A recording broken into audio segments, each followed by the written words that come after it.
Nailibing na ang 5 pulis na nasawi sa pananambang sa Maguindanao del Sur. Sinisilip ngayon ng PNP ang posibleng pagkukulang ng Provincial Director, lalo na at hindi raw ito ang unang insidente ng ambush sa lugar.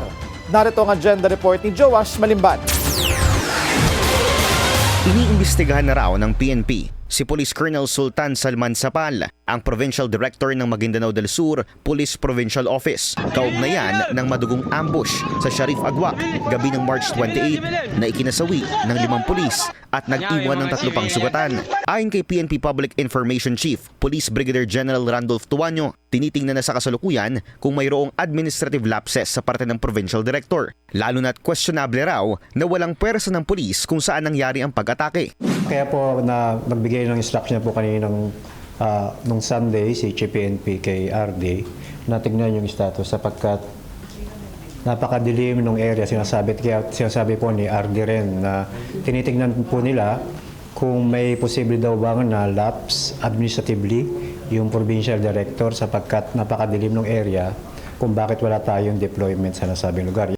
Ang area na ito, mayroon din daw police detachments o substation bago maupo ang kasalukuyang PD noong nakaraang taon, lalo na't hindi lang ito ang unang pagkakataon na may naganap na pananambang sa lugar.